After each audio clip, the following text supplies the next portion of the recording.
querido Paco Cruz, y creo que ya también llegó el abogado César Gutiérrez Priego, adelantemos la mesa de seguridad. Ahorita que llegue Pepe lo incluimos. Pero a ver, esto sí está muy encabronante. Ya le entraremos a lo de el narco ex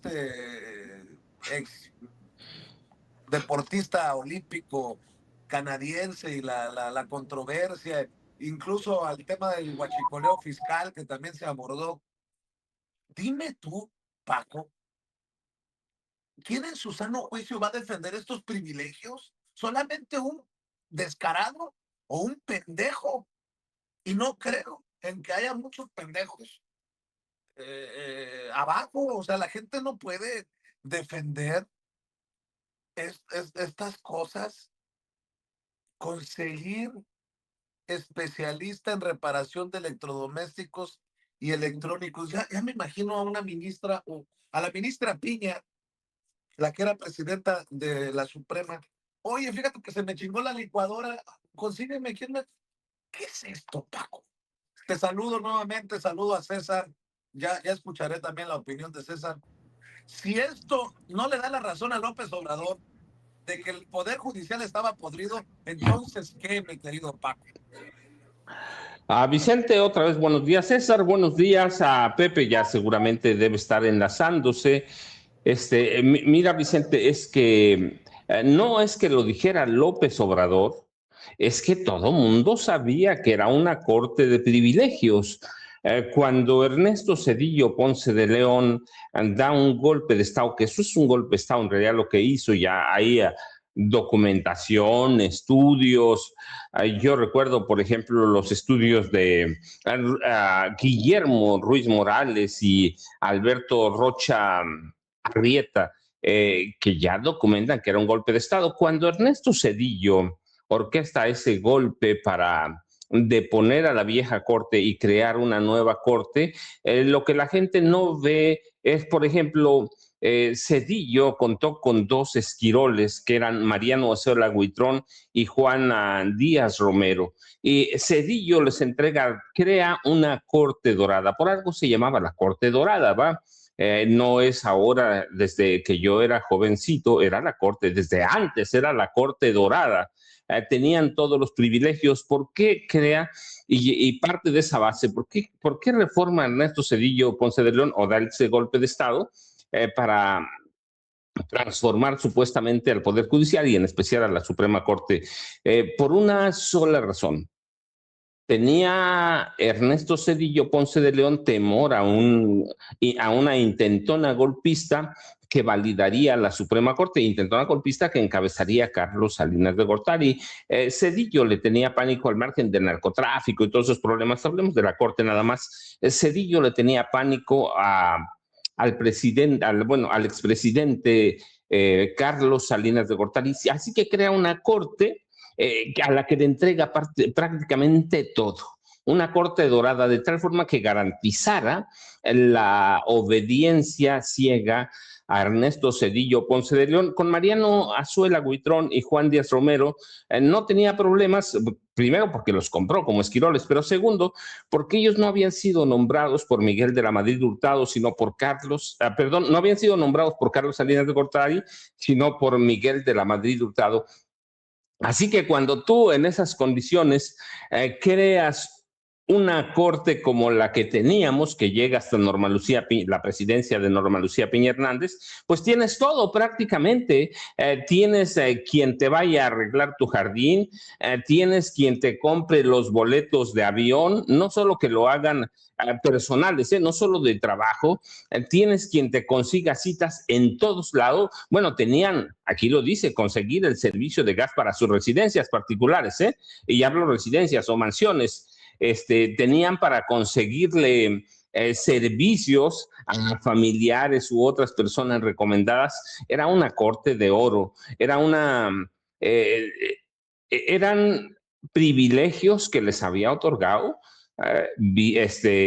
Ernesto Zedillo Ponce de León. Y claro, como cuando llega Vicente Fox Quesada, pues también llega sin equipo, sin grupo, sin nada. ¿Qué hace? mantener y aumentar los privilegios de una corte que le va a validar todo lo que haga, a él o a Marta Sagún Jiménez, que en realidad mucho tiempo es la que gobierna este país o lo administra, por lo menos.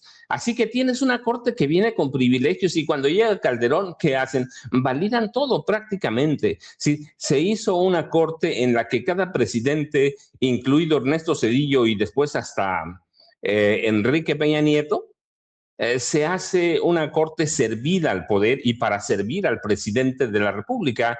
Eso es normal, ellos no gastaban nada a blindaje de autos, todo lo que querían, todo. En realidad, cuando uno dice autos blindados, tú estabas leyendo la lista de algunos de los muchos privilegios que tenían, pero ese era eso, se convirtió la corte en una organización pública al servicio del presidente de la República. Iba a decir una dependencia, pero no, en realidad era una organización de jueces, ministros y magistrados al servicio del presidente de la República. Cuando toma posesión el presidente Andrés Manuel López Obrador, de pronto descubren que son independientes y claro, ya no tenían que obedecer a nadie, se convierten en un partido político y López Obrador poco a poco va descubriendo esto, pero esto yo te decía, no es López Obrador. Algunos de nosotros documentamos mucho antes todo lo que a los privilegios que esa corte tenía, así que es grosero, sí. Ahora, lo que está pasando con la nueva corte, te lo decía en la mañana, la cuestión es una cuestión política de incluso los periodistas, no solo los dueños de los periódicos, porque recibían mucho dinero de la corte a cambio de, yo recuerdo de los últimos fue Enrique Krause, que recibió contratos para crear contenido audiovisual para Norma Lucía Piña Hernández. Así que esa corte era otro poder que a los viejos periodistas les daba mucho dinero, y a mí no me sorprende, pero claro, a la gente debe sorprenderle. Y entonces, en ese contexto, debemos entender el golpeteo a la nueva Suprema Corte. Están cortando todos los privilegios a todos los viejos periodistas, a los dueños de los medios. Así que hay que entenderlo en ese contexto, el golpeteo. Y la nueva Corte, pues tiene, yo te decía, pecó de ingenuidad y tiene que saber que la van a escudriñar hasta los estornudos. Hasta dónde pisan. Tú recuerdas, ahora es las camionetas, pero recuerdas el primer día que tomaron posesión o el día que tomaron posesión, Reforma y varios medios publicaron una nota, primero falsa, que habían ido a cenar a un restaurante allá en Polanco, que nunca fue cierto, que fue mentira, así que les van a inventar de todo y para todo, y hay que recordar, estamos en un proceso político ya prácticamente, estamos a la vuelta de la esquina de 2027, parece lejos, Vicente, pero a mediados de este año van a tener que responder muchas cosas y nosotros vamos a entrar de lleno a un proceso político en el que ya estamos inmersos, Vicente y César. Ya llegó Pepe Rebeles, también lo sumamos a la mesa. A ver, César, ¿qué piensas? Ay, hijos de la chingada.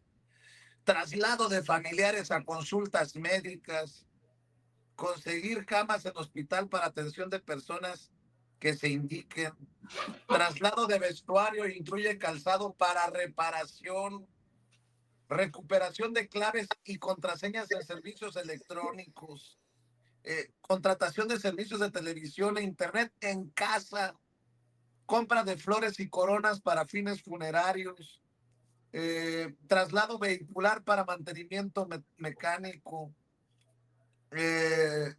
traslado urgente de objetos personales dejados en domicilio por olvido. A la madre, César Gutiérrez Priego, lamento mucho, hoy sobre todo lamento mucho que no estés en la Suprema Corte de Justicia de la Nación, porque estoy seguro que ya hubieras mentado madres.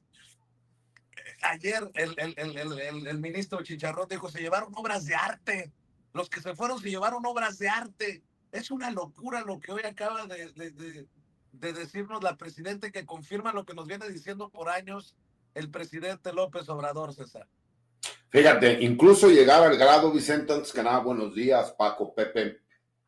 Imagínate, apartado de lugares para estadios de béisbol y fútbol. Imagínate el grado. E incluso por ahí hay varias cosas que no vienen en esa lista, pero por ejemplo, los ministros de la Corte no tenían que hacer filas en los aeropuertos, ellos podían pasar de forma directa y hay unas puertas especiales con las cuales se les daba esa atención para que pudieran hacerlo.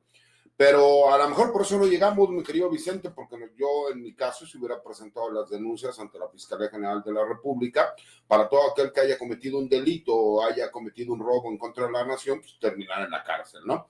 Me parece que esto es lo que, como acertadamente lo mencionó Paco, ellos van a estar bajo el ojo del huracán y el hecho de no haber a lo mejor hecho público el que se iba a hacer un cambio del parque vehicular de todo el Poder Judicial de la Federación, porque eso es lo que sucedió, y dentro de eso se realizó la compra de cierto tipo de vehículos blindados, lo cual me parece que ahí sí cometen un error. ¿Por qué? Porque iban a estar, por supuesto, señalados para que los pudieran atacar directamente, ¿no? Y me parece que hay que entender, una cosa es completamente los dispositivos de seguridad que forzosamente debe tener una ministra o un ministro, pero es ponerle, obviamente, a todos estos medios que están buscando forzosamente la forma de atacar a cualquier cuestión que tenga que ver con un cambio estructural, porque pues, recordemos cómo en realidad desde que Ernesto Zedillo desaparece a la corte y crea una nueva corte, fue la compra de voluntades por medio de darles ciertos beneficios que no se podrían tener o que no se tenían en otras administraciones. Y era tener siempre a un pleno de la Suprema Corte consentido para proteger siempre pues, a quienes estuvieran en el poder. Cuando viene ese cambio estructural, por supuesto, pues empezó a existir molestia, ¿no? Y lo hemos visto en diferentes pues grupos de poder en donde pues ahora vemos cómo los partidos de oposición no les gusta el hecho de la pérdida de privilegios y por lo cual pues obviamente luchan y pelean, ¿no? ¿Y qué fue lo que terminó sucediendo en realidad? Los ministros de la Corte sacrificaron a todo el personal del Poder Judicial de la Federación, porque lo que se buscaba era que los ministros de la Corte se pudieran votar en lugar de que fuera todo el personal del Poder Judicial. ¿Y qué fue lo que hicieron ellos? Sacrificaron a todos los demás y cuando ellos ya no pudieron, entonces los dejaron solos, ¿no? Y aquí es donde nosotros vemos la realidad que contrasta y, por supuesto, pues tienen que ser congruentes. En esa congruencia, me parece correcto el señalar que no van a utilizar las camionetas, pero que las mismas sí pueden estar a disposición de muchos jueces y magistrados que realmente está en riesgo su integridad física por el tipo de trabajo que tienen que realizar, ¿no? Y que pues esto tiene que servir de lección para que ellos tengan la oportunidad de más adelante entender que siempre van a estar expuestos a el ojo crítico y además a la perversión que se puede dar por parte de ciertos medios de comunicación, ¿no?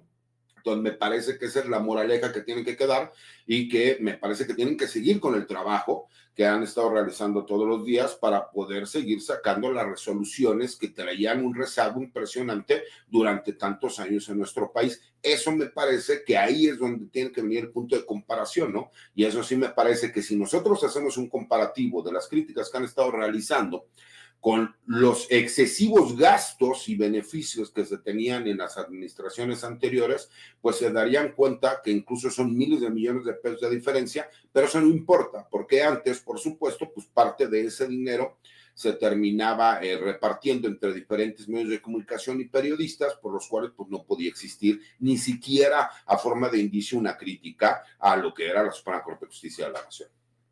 Déjame preguntarlo así para Pepe Reveles, a quien saludo con mucho gusto, maestro Pepe. Buenos días. ¿Con qué cara? ¿Con qué cara los López Dóriga, los Ciro Gómez Leiva y todos estos que hoy cuestionan? Digo, entiendo que se les reclame por camionetas blindadas, sabiendo, sabiendo cómo están las patadas. Pero ¿y estos periodistas cómo es que no se dieron cuenta que les teníamos tales privilegios a costillas de todos los mexicanos y mexicanas, a los ministros y ministras de la Suprema Corte de Justicia de la Nación, y que les pagábamos desde el teléfono celular becas, apoyos para la comida, Pepe Reveles, a estos personajes y para sus familiares? hasta conseguir cita en American Express. Mi querido Pepe Reveles, es grosero lo que hoy nos damos cuenta. Con razón odian la mañanera en su momento, la mañanera de López Obrador y la mañanera del pueblo de Claudia Sheinbaum Pardo, porque si no, ¿cómo es que nos enteraríamos entonces de todas estas groserías al pueblo? Mi querido Pepe, te abrazamos. Muy buenos días, saludos a Vicente, por supuesto, César y a Paco. Estaba escuchando exactamente en la mañanera a la presidenta Claudia Sheinbaum, leyendo una lista interminable de absurdos, ¿no? De esto que se está mencionando ahora, de cómo se les paga, incluso las flores para, vamos a decir, un familiar o un amigo que se murió, hasta las flores y las coronas les pagaban. Si se les olvidaba un objeto en otra casa, pues iban a ir por él. Si necesitaban algo de despensa, la compostura de su televisión, pues ahí tenían todo el servicio. O sea, eran lo más, lo que más se te puede ocurrir, lo más absurdo que se pueda imaginar uno, se los pagaba la corte. Y estamos hablando de arriba de sus sueldos, arriba de su seguro de gastos médicos, arriba de su retiro de su jubilación, ¿no? Su dote para el retiro, ¿no? Estamos hablando de una cantidad, pero inmensa de dinero que se gastaba la corte en atender hasta los gestos más, nomás faltaban ahí la boleada de los zapatos, ¿no? De la tintorería para los ministros, porque de esa manera pues no gastaban ni 5 centavos en su casa, ¿no? Porque el servicio también incluía a los familiares en algunos casos, ¿no? Entonces, llegamos tener una corte, pues bien pagada, bien surtida de medicamentos, seguro médico, todo bien llena de alimentos que se le enviaban también gratuitamente. Una cosa que rebasa toda imaginación. Voy a decir algo que a lo mejor ustedes no saben, pero mi esposa era jefa de prensa de difusión de la Suprema Corte en tiempos de Arturo Saldívar y antes, le tocó desde antes de Saldívar, en donde ella se enteró de muchas de estas cosas, pero hoy que oíamos la lista que estaba leyendo paso por paso la presidenta Sheinbaum, me dijo, yo ni siquiera yo que estaba dentro de la corte me enteré de semejantes abusos, de semejantes privilegios que se daban todos los días ahí, ¿no? Qué bueno que esa lista se da a conocer, que no se oculte lo que ha sido lo que fue durante años esta corte, porque hay muchas protestas en contra de la nueva corte, que algunos de estos gastos que se mencionan pasan por decir algo, de 1.200.000 a cero, nada, de 3 millones a cero, a nada, de gastos para tal y tal cosa. Me parece muy importante que la gente sepa, la opinión pública se dé cuenta de cómo estaba operando esta corte llena de privilegios, más allá de los enormes salarios que también eran más del doble de los que hoy se cobran, y que tal vez era más importante económicamente, incluso los complementos estos de los que estamos hablando, que el sueldo mismo, lo que hacía que el sueldo base, que ya era muy alto, que andaba cerca de los 300,000 pesos mensuales, pues se duplicara propiamente, ¿no? Entonces, la consigna es que los ministros pues, sean más al estilo Juárez, que viven en la medianía, ¿no? Que no, no una austeridad, que vivan bien, que ganen bien, pero que no se exagere, que no se llegue a extremos como los que hemos vivido. Y qué bueno que hoy se estuvieron desglosando para que la gente sepa y se dé cuenta de qué es lo que pasó con los ministros que eran puestos por el Poder Ejecutivo, pasando por el Legislativo, y no elegidos en las urnas, como ya ocurrió por primera vez en este país. Entonces, sirva de ejemplo para que las cosas marchen de otra manera, para que, correcto, hay que administrar una justicia, hay mucha responsabilidad, se tocan temas sumamente complicados del país y de algunas personas que acuden a la corte, pero desgraciadamente eso se cobra tan caro que habría que pensar si vale la pena o no vale la pena tener una corte tan privilegiada. Creo que la lección es, pues, tengamos algo más de austeridad, tengamos la, la posibilidad de una corte más cercana a la gente y que de todas maneras aborde con certeza, con claridad, con profesionalismo y sobre todo con justicia, que no vaya a cometer injusticias la propia Corte, para toda la población y que esté al servicio de la gente y no al servicio de sí mismos con estos privilegios que tanto nos espantan, nos desagradan, nos lastiman y descubrirlos con pelos y señales me parece que es un buen avance en esta pues, especie de autocrítica de lo que tendría que hacerse ya en puertas adentro del edificio de la Suprema Corte de Justicia, allí junto al Zócalo capitalino.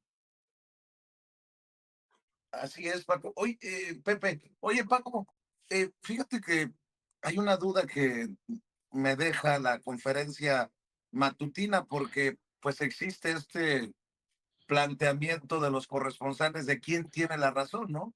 Lo platicábamos temprano, si la autoridad mexicana o la autoridad estadounidense, pero entendiendo que hace poco se enviaron a otros 37 personajes del crimen organizado a Estados Unidos con total transparencia en estos acuerdos binacionales.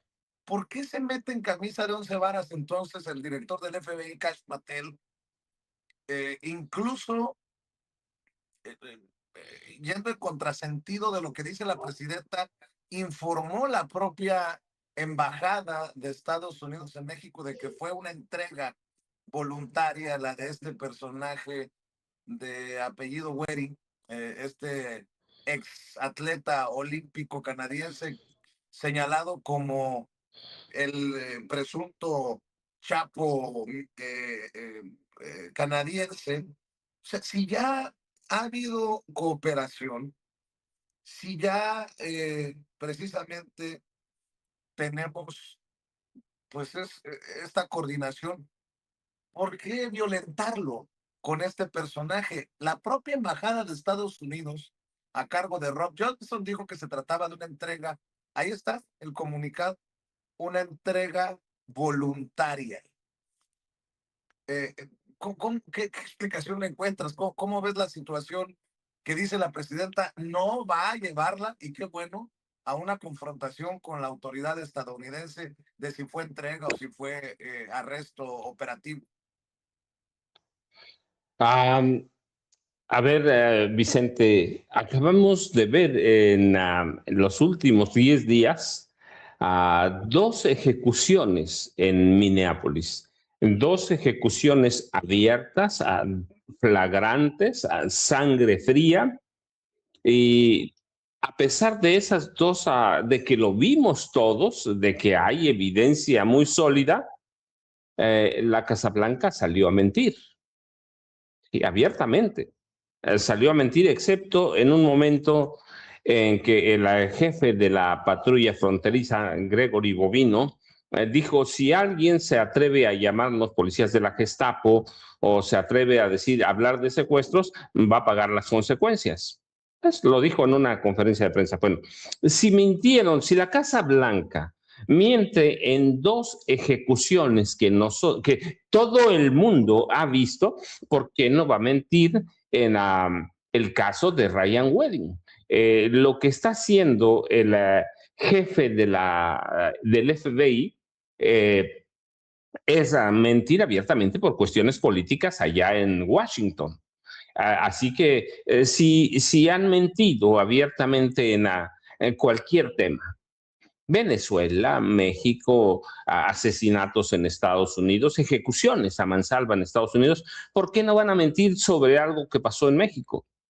¿Por qué no van a mentir deliberadamente? El jefe del FBI responde ¿qué responde? A cuestiones políticas de Washington, a cuestiones presupuestarias, a cuestiones que están fuera del alcance de nosotros. Él sabe que la narrativa y la verdad en México no va a pasar de la frontera, porque incluso la prensa de Estados Unidos no se va a atrever a desmentirlos por temor a una demanda, por temor a señalamientos de Donald Trump. Entonces, ¿por qué no mentir? Si miente deliberadamente el presidente de Estados Unidos, Donald Trump, si miente la secretaria de Seguridad Interior, si mienten los jefes del ICE y la patrulla fronteriza, ¿por qué no va a mentir el jefe del FBI? Verdaderamente a estas alturas ya debíamos curarnos de espanto. Debemos entender que hay cuestiones políticas que se manejan para estar bien en México, hay cuestiones políticas que se manejan para estar bien en Washington, y así que allá en Estados Unidos nadie va a cuestionar eso, pero aquí los periodistas sí. Entonces, y como tienes a una prensa vieja que tiene problemas y odios políticos contra la 4T, pues van a aprovechar todo lo que pase. Pero te pregunto porque veo a Azucena Oresti de Radio Fórmula que mandó a un corresponsal que ahí en la embajada vio que había diferencias en relación a la imagen que presentó la presidenta, que la estructura no termina en un edificio de cristal, que tiene paredes blancas, que el poste de la cámara está al interior del... Es una locura lo que hacen estos medios, mi querido Paco. No, Vicente, pero mira, la cuestión básica, yo, Pepe y César, yo la reduzco a esto. ¿Cuántas veces ha mentido la Casa Blanca? Y hablo del presidente hacia abajo, del presidente Trump hacia abajo. Todos los días, a veces hasta todo el día, cada palabra que dice Donald Trump es una mentira. Entonces, la cuestión tenemos que verlo en eso. Ahora, ¿por qué Azucena Oresti y compañía, que es toda la vieja prensa, algunos son muy jóvenes, pero están asimilados por la vieja prensa, ¿por qué no van a mantener su narrativa tramposa de llamar mentirosa a la presidenta de la República, de llamar mentirosas a las autoridades mexicanas? Es una cuestión política, pero nosotros lo vemos todos los días. La Casa Blanca está acostumbrada a mentir deliberadamente, y Azucena Oresti no he visto esto último, pero yo me pregunto si Azucena Oresti está cuestionándose o preguntando cuántas veces ha mentido Donald Trump, cuántas veces ha mentido a la secretaria de Seguridad Interna, cuántas veces ha mentido la patrulla fronteriza. Mienten todos los días, y te digo, el síntoma, bueno, las imágenes más concretas de esas mentiras son las ejecuciones del enfermero, las ejecuciones de René Good, que son abiertas a plena hora del día, con luz del día. Entonces, es un gobierno acostumbrado a mentir, y aquí la vieja prensa se monta en esa narrativa. ¿Para qué? Para denostar, para atacar, para calumniar a las autoridades mexicanas. Así que debemos entenderlo. Es peligrosísimo, sí, pero ¿a poco tú esperabas otra cosa, Vicente o Pepe o César? Esperábamos otra cosa, que no sea una campaña de mentiras, de manipulación. Tenemos que esperar eso, Vicente, la real, y hay que ponerlo en ese contexto. Esta es la importancia de ahora a las plataformas informativas y en este caso sin censura, que podemos documentar cuántas veces ha mentido la Casa Blanca, y por la Casa Blanca me refiero a todo el aparato de gobierno de Estados Unidos. Así que aquí no hay que a ver quién miente, no, quien miente es la Casa Blanca, punto. Miente el director del FBI. Ellos están acostumbrados a mentir, a manejar una narrativa para México, a manejar otra narrativa para Estados Unidos, Vicente. Así que Patel, que es el jefe del FBI, es un mentiroso y un tramposo para quedar bien ¿con quién? Con su jefe. Su único jefe es Donald Trump y a él tiene que responder, y sus narrativas van a ser en ese contexto, Vicente, Pepe y César. Así es, y sobre esto también la presidenta confirma que le han solicitado a Estados Unidos personajes que estarían detenidos en Estados Unidos en relación al huachicol fiscal. Hace unos días se hablaba, César, de una carta que habría mandado uno de los sobrinos del ex secretario de Marina, uno de los señalados, en este caso a la presidenta, hablando de una persecución en su contra. Y veo tu columna, creo que es un tema muy importante que reflejará el verdadero e importante compromiso contra la impunidad y la corrupción desde todos los niveles. Veo tu columna que dice derecho penal contra derecho militar. El caso de los hermanos Farías Laguna, precisamente uno de estos personajes fue el que al que se le atribuye una carta a la presidenta. El caso de los hermanos Farías Laguna obligará a los tribunales a hacer lo que pocas veces se logra: definir con precisión quién decidió, quién ejecutó, quién se benefició y quién debe responder, mi querido César.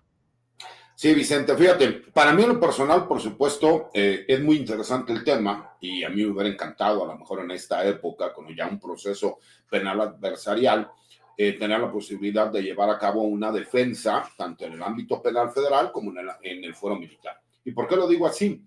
Porque aquí vamos a tener que ver la parte técnica jurídica, en donde jueces federales van a tener que de forma suplementaria utilizar leyes y reglamentos militares, y a su vez los jueces militares van a tener que de forma complementaria utilizar el Código Penal Federal, ¿no? Asimismo, Código Nacional de Procedimientos Penales y Código Militar de Procedimientos Penales. ¿Por qué es importante toda esta situación? Y para mí en lo personal creo que va a ser sumamente interesante, porque yo escuchando ya al abogado defensor del contraalmirante y vicealmirante Farías Laguna, me doy cuenta que ya inician, ¿no?, en esta teoría del caso que tiene la defensa, hacer señalamientos que tienen que ver obviamente con las leyes y reglamentos militares. Y tan es así que cuando tú lees la carta que presenta el vicealmirante, que es el mayor de los hermanos Farías Laguna, en pocas palabras lo que está haciendo es utilizar las leyes y reglamentos navales como para decir: yo no pude haber ordenado los cambios, yo no pude haber ordenado las adscripciones de ciertos elementos de la Armada de México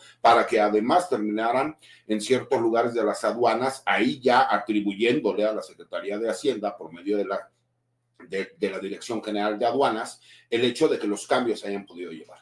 Y entonces ya empezamos a ver una cuestión jurídica, técnica importante, que me parece que va a traer un choque entre lo que es el derecho penal militar y el derecho penal federal.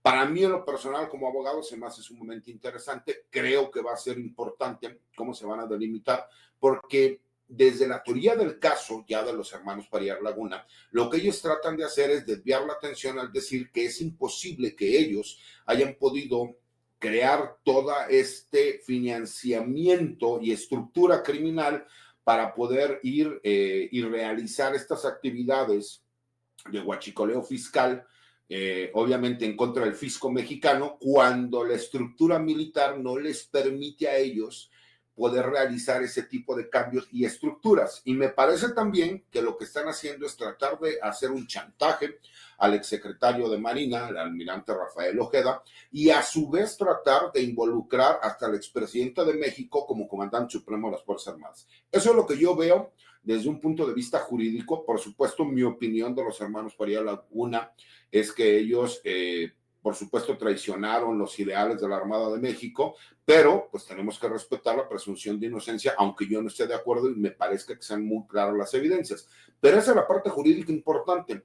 Y quisiera nada más hacer un comentario que estaba viendo que preguntan en el chat, mi querido Vicente. Fíjate, una camioneta blindada, porque preguntaba más o menos, voy a tratar de explicar así como que muy sencillo. El acero balístico que utilizan las camionetas no tiene mayor problema, puede durar 10, 15 años. Obviamente, cuando mucho se tendría que hacer un ajuste. El problema que hay con los blindajes de los vehículos tiene que ver con el vidrio balístico. Esas famosas burbujitas que de repente ven, porque a contrario a lo que nosotros veíamos en las películas, ¿no? En donde le disparan a un vehículo y las ojivas terminan rebotando, lo que hace obviamente el acero balístico son diferentes capas de vidrio, y cuando la capa del medio, que es de policarbonato, llega a la ojiva, lo que hace es comprimirse, y lo que hace es parar la ojiva para que no pueda ingresar. En México hay diferentes tipos de niveles. El máximo que existe es el 5 Plus, que aguanta incluso hasta un granadazo, por ejemplo. Y aquí, por ejemplo, lo que se señalaba, de acuerdo a lo que hay controversia de lo que decía Hugo Aguilar, es que a ellos les entregaron un dictamen en donde las camionetas se tenían que cambiar. Y ahí es donde viene la duda, porque obviamente las camionetas, de acuerdo al acero balístico, no tendrían ningún problema, sino que lo que se tendría que hacer es los vidrios balísticos realizar un cambio. Ahí me parece que lo que les faltó también explicar es, muchas veces el cambio del vidrio balístico cuesta casi lo mismo que el comprar una camioneta nueva, pero eso no lo explicaron y de ahí se han agarrado varios medios de comunicación para hacer el señalamiento. Entonces, más o menos de acuerdo a lo que estuve viendo ahí en el chat, esa era la duda que tenían, y por eso es que dicen que las camionetas ya no podían brindar el nivel de seguridad que necesitaban los ministros, porque varias de ellas, por el mismo sol, por el mismo uso, ya tenían estas como burbujitas que nosotros vemos, en donde pues obviamente el vidrio balístico ya no servía para lo que ellos necesitaban, obviamente como prevención en la seguridad. Qué bueno que lo mencionas, porque sí había visto las preguntas en el chat. Gracias, César, por sacarnos de esa duda. Maestro Pepe Reveles, Donald Trump sigue insistiendo en los operativos terrestres contra los cárteles, y a pesar de la entrega de otros 37 personajes, luego me da risa porque en la cobertura dicen, no son de alto nivel. Pues, ¿cuántos mayos, cuántos menchos, cuántos chapos quieres que haya en México? Pues no, no todos pueden ser del mismo nivel de, pues de jerarquía, de la misma jerarquía en los cárteles, pero otros 37, ya casi van 100 entregas de personajes a Estados Unidos, y en pantalla César lo publicó en sus redes sociales, la lista de los líderes criminales enviados últimamente a Estados Unidos, Pepe Reveles. Sí, en realidad son ya 92 en 3 entregas. Yo interpreto que estos últimos 37 complementan los 92. Yo entiendo que la presidenta Sheinbaum está viendo en esto una especie de, no solo de colaboración realmente palpable, comprobable por parte del gobierno de México con el gobierno de Estados Unidos, porque esto se hace de acuerdo con listas que elaboran desde los Estados Unidos también, de tal manera que aunque no sean tan conocidos como los primeros, digamos, no es lo mismo haber mandado a Caro Quintero en la primera entrega, al Viceroy, en la segunda entrega a Abigail González Valencia, cuñado del Mencho y el lavador, el financiero del Cártel Jalisco Nueva Generación, etcétera, a quienes se están mandando ahora, porque, digamos, como dices tú, Vicente, pues cuántos menchos, cuántos mayos, cuántos grandes capos tenemos que enviar, no. Son personas que a lo mejor no conocemos públicamente, porque tenemos que tomar en cuenta que muchos de los llamados capos se hacen mediáticos también. O sea, son famosos porque se les publica muchísimo en la prensa, porque los nombran mucho las autoridades, pero no quiere decir que no sean importantes. Por ejemplo, aquí están mandando a una María del Rosario Navarro Sánchez, que yo nunca había escuchado, por supuesto, que es también del Cártel Jalisco Nueva Generación, pero que es proveedora de granadas, que hace tráfico de migrantes, de drogas, de armas, hace lavado de dinero. O sea, no es alguien menor, sino simplemente no la conocemos, porque no está en los niveles mediáticos que están otros capos, ¿no?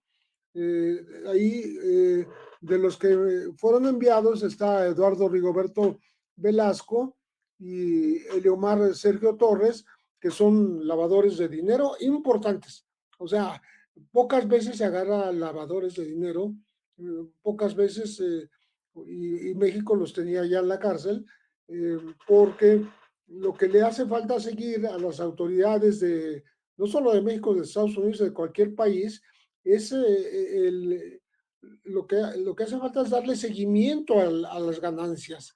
O sea, si ya capturas lavadores de dinero, estás avanzando porque vas a llegar seguramente a la fuente primaria y vas a descubrir en qué bancos, en qué empresas, en qué tipo de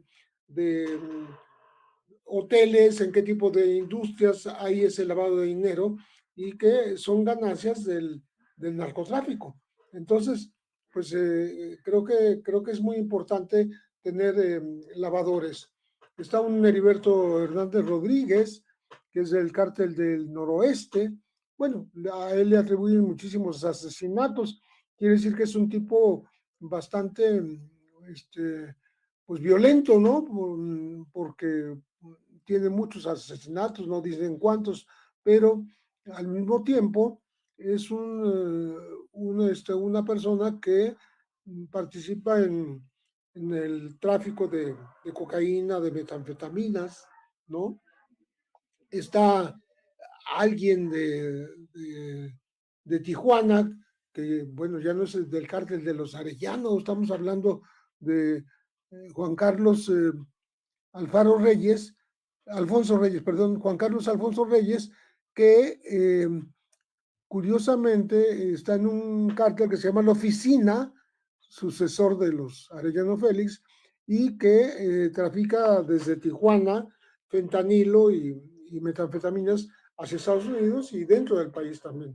Entonces, son personajes que sí han sido operadores relevantes, pero que no adquieren esa fama que adquieren otros que son mucho más nombrados por la autoridad y por por la prensa, ¿no? Por los medios. De tal manera que lo que está haciendo, me parece a mí, Claudia Sheinbaum, es mostrarle a Estados Unidos que México sí está colaborando, sí le está dando delincuentes de nivel, y son 3 entregas ya en este gobierno, en febrero del año pasado, en agosto y ahora mismo en enero, de tal manera que los 92 entregados a Estados Unidos son una prueba fehaciente de que México sí está colaborando. Es como una especie de vacuna, una forma de decirle a Estados Unidos, oye, no me estés dando más lata con eso de querer invadir el territorio mexicano y atacar a los grupos traficantes que llaman terroristas en territorio mexicano. Yo te estoy entregando estas personas sin mediar la extradición, ¿eh? Eso es importantísimo.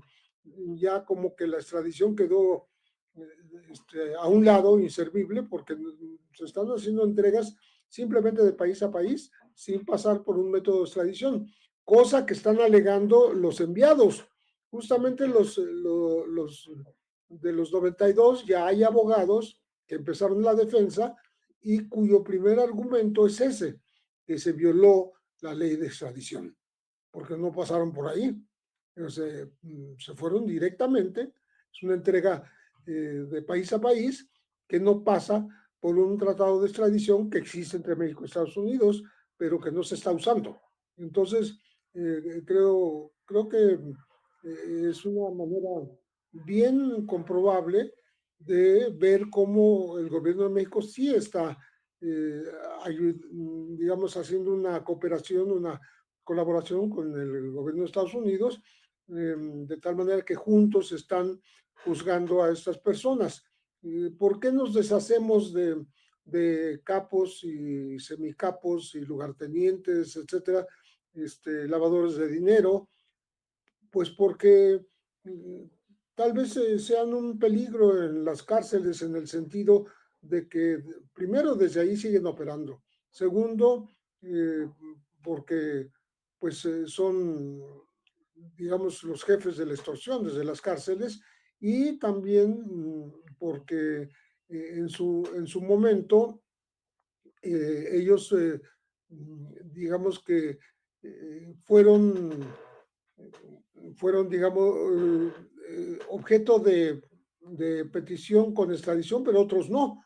Entonces, es posible que los abogados vayan a tener algo de razón ante los juzgados por lo que hace a los esquemas del tratado de extradición, pero de que son delincuentes y que están condenados aquí y que van a terminar de cumplir sus condenas o se las van a cambiar en los Estados Unidos, pues ya es otro tema, ¿no? Entonces, me parece a mí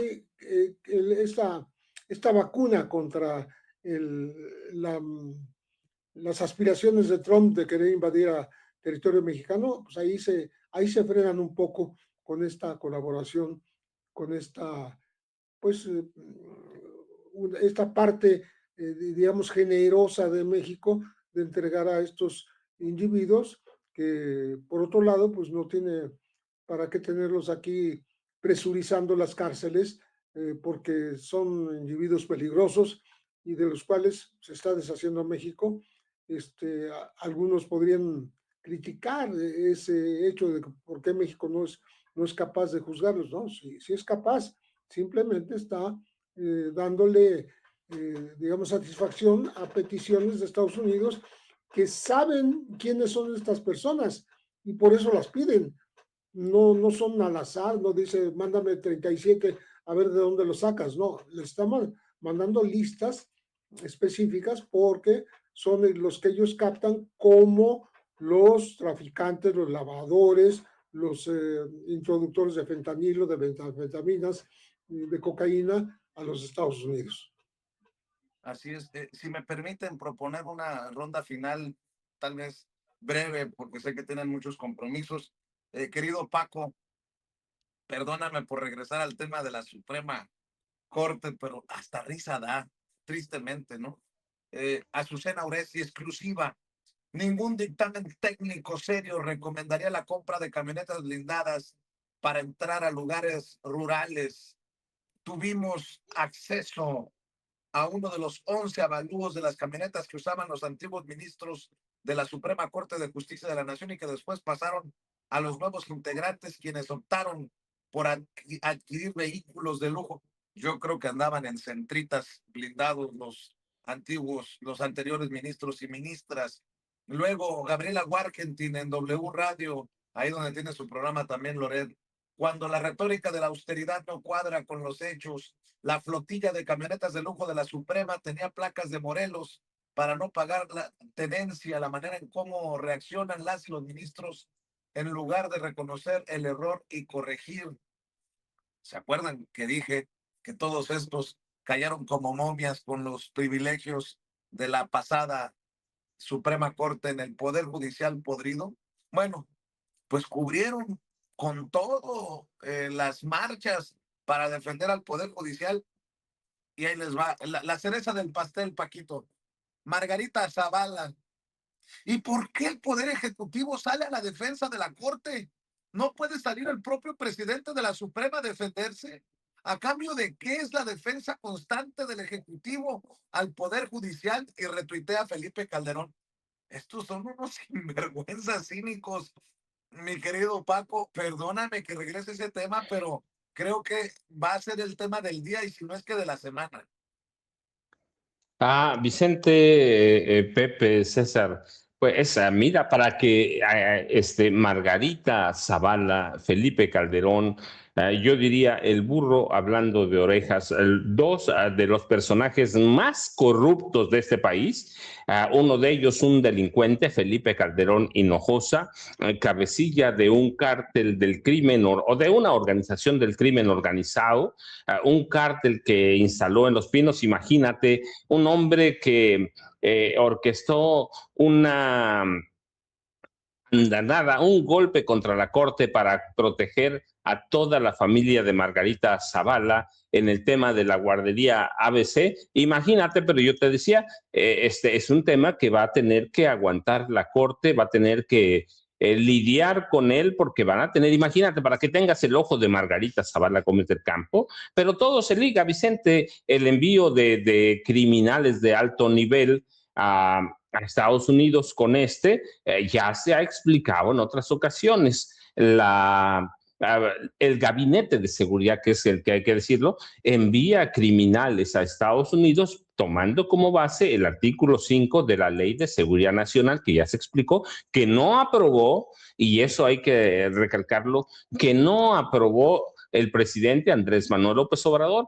Fue una ley que se aprobó en el gobierno de Vicente Fox Quesada. ¿Por qué no enviaban criminales a Estados Unidos? Bueno, nada más hay que recordar quién era el titular de la AFI en el gobierno de Vicente Fox. Se llamaba, si no estoy mal, Genaro García Luna. ¿Quién era el secretario de Seguridad Pública en el gobierno de Felipe Calderón Hinojosa? Si no tengo problemas de memoria, Genaro García Luna. Entonces, y con Peña, Genaro García Luna tenía una complicidad de connivencia con el secretario de Gobernación, Miguel Ángel Osorio Chong. Así que, ¿cómo iban a mandar criminales a Estados Unidos bajo otros criterios que no sea la ley el tratado de extradición, pero la Ley de Seguridad Nacional, que es la que está usando, no hay que decir un personaje, es todo el gabinete de seguridad lo decide, incluida la presidenta de la República, claro está. Están expulsando a esos criminales que son clasificados como amenazas a la seguridad nacional.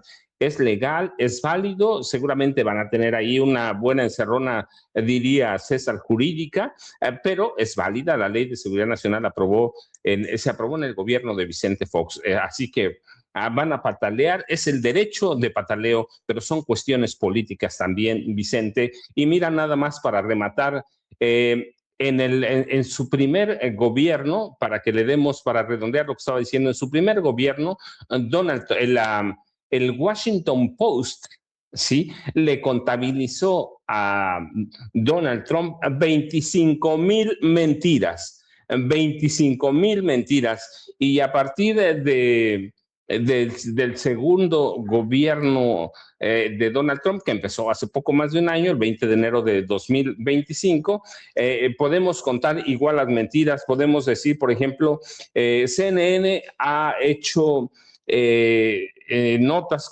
verificando las 18 mentiras de Donald Trump.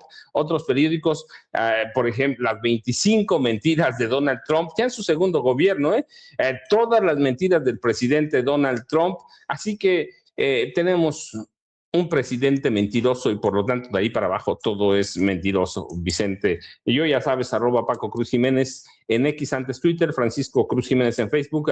A Pepe, César, un abrazo y nos vemos la próxima semana. Así es, mi querido Pablo. Yo te veo mañana temprano, si así nos va y la vida nos da, mi querido Paco. Mi querido César, pues con lo que quieras cerrar. Oye, por cierto, horrible este enfrentamiento en Guanajuato, ¿no? 11 asesinados en un campo de fútbol. Y ay, qué fuerte. Mientras en Guanajuato, desde Guanajuato se criticaba la militarización de la seguridad pública, y en Guanajuato los panistas no han podido. Tan es así que se ha convertido tal vez en el estado más violento de México. Bueno, mi querido César, tú decides cómo cierras. Sí, Vicente, fíjate, incluso tiene que ver también con obviamente, el amplio control territorial que tiene un grupo regional como el Cártel de Santa Rosa de Lima. y que los lamentables hechos que se dieron a conocer del asesinato de estas 11 personas allá en Salamanca, pues fue porque los que se autodenominan los marros, pertenecientes a este grupo del cártel de Santa Rosa de Lima, que sigue siendo liderado por el Marro, que se encuentra en una prisión federal. Para los que dicen que los criminales ya en una prisión federal no siguen teniendo control, no, él sí sigue teniendo control y está documentado. Fueron realizados un ataque en contra de personas y familias de estos individuos que pertenecían a una empresa de seguridad allá en Guanajuato, que supuestamente estaban ligados al cártel Jalisco Nueva Generación. Esto como respuesta a un ataque que hubo supuestamente por estos mismos personajes días anteriores a gente que pertenecía supuestamente al cártel de Santa Rosa de Lima. Pero hay que recordar que todos estos delitos que son del fuero común, por supuesto, pues es competencia de la Fiscalía General de Justicia del Estado y que, por supuesto, que la Federación puede apoyar. ¿Dónde viene el problema? Y es la parte que hemos platicado, que se ha politizado el hecho de decir que si algo tiene que ver, obviamente, con delincuencia organizada, pues entonces no es responsabilidad del gobierno estatal y entonces responsabilidad del gobierno federal. Cosa completamente falsa y contraria a lo que es la ley, ¿no? Recordemos que los delitos cuando están cometiendo una autoridad municipal o estatal no puede decir, pues como traen un arma de fuego y es un delito del orden federal, pues entonces yo no tengo que participar. No funciona así la seguridad pública es delito.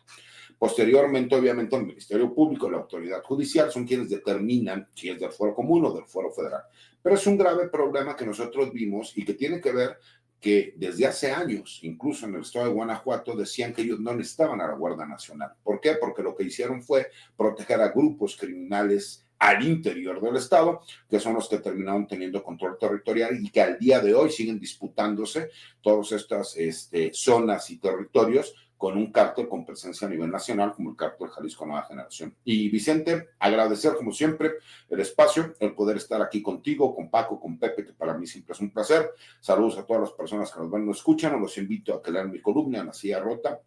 El día de hoy creo que para los que les gusta el derecho penal y esa problemática que pueden existir entre el fuero militar y el fuero penal, me parece que puede ser muy interesante. Escribo columnas tanto en La Silla Rota como en el Heraldo de México y por supuesto todos los martes aquí en Sin Censura, que es mi casa, y como siempre agradecido con toda mi tropa que siempre nos ve y nos apoya.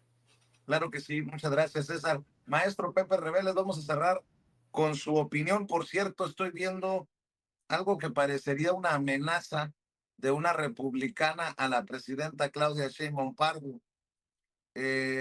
María Elvira Salazar escribe: la semana pasada le pedí directamente a la presidenta Sheinbaum que dejara de financiar a la dictadura con petróleo gratis. Hoy México empieza a dar marcha atrás y hace lo correcto. Esta es una gran noticia y una señal clara de que el final del régimen cubano se acerca. Al régimen cubano se le acaba el tiempo. Salgan de la isla antes de que sea demasiado tarde. La libertad en nuestro hemisferio es una prioridad para esta administración y ya saben lo que les ocurre a los dictadores y terroristas que ignoran las advertencias finales del presidente Trump. Bueno, nada más por no dejar. Mi querido Pepe Reveles, ¿con qué quieres cerrar, maestro? Pues yo no sé si esta decisión de no enviar más petróleo a Cuba tenga que ver con una presión de los Estados Unidos, porque México tradicionalmente ha apoyado a los cubanos justamente cuando están en este tipo de problemas, el problema de los apagones, de la falta de energía, de la falta de combustible, y lo estaba haciendo y de pronto lo suspende. Tal vez siento que podría ser pues una forma de congraciarse con la visión que tiene Trump de la isla cubana, que está esperando que ya se acabe esa revolución que lleva desde 1960, estamos hablando más de 6 décadas, y que le molesta mucho a los Estados Unidos. No sería raro que ahora estén enfocando sus baterías no solo a Colombia, que ya lo sabemos, con Gustavo Petro, que se ha mostrado crítico del gobierno de los Estados Unidos, aunque tuvo una conversación con Trump, pero ya se veía venir la ofensiva también contra Colombia, acusándola de narcoterrorismo. Pero a Cuba, pues como no pueden inventarle narcoterrorismo, no pueden inventarle otro tipo de cosas, seguramente lo que van a hacer es seguir con este boicot, o sea, seguir ahogando a este país para que no tenga los insumos necesarios para su mínimo desarrollo, ¿no? Para la cotidianidad. Los cubanos viven con un montón de carencias que tienen que ver con los alimentos, con los combustibles, con la electricidad, etcétera. Y pues sería una presión más a la cual México ahora parece estar contribuyendo, porque es raro que no está reclamando un pago, porque no se lo estaba cobrando, se lo estaba regalando a Cuba, cosa que provocó la ira, la crítica, el cuestionamiento por parte de los grupos más derechistas del país, la gente de partidos, viejos partidos en alianza en contra de la 4T. Y bueno, creo que también la presidenta debería, vamos a decir que, cuidar esa relación, ¿no? Que no se termine, porque es histórica la relación de México-Cuba, y esto, pues, dejar de enviarle el petróleo no está suficientemente explicado, pero sí es una señal de que podría haber un cierto cambio en esta posición externa, vamos a decir, del país con respecto de su amigo de muchas décadas, que es el gobierno de Cuba. Mi querido Pepe Reveles, Premio Nacional de Periodismo, autor de libros como Necropolítica y Narcogobierno, Nuevas Dinámicas de Poder en México, y un libro de referencia que es precisamente el libro sobre la Fair Cassés. Gracias, mi querido maestro Pepe Reveles, gracias al abogado César Gutiérrez Priego, gracias, querido Paco Cruz. Estamos al pendiente, que pasen excelente día en esta mesa, que es, estoy seguro, una de las favoritas de esta audiencia diferente e inteligente de Sin Censura. Antes de ir con el doctor Héctor Frisby, mi querido Toño, ya vas corriendo a abrir el champán.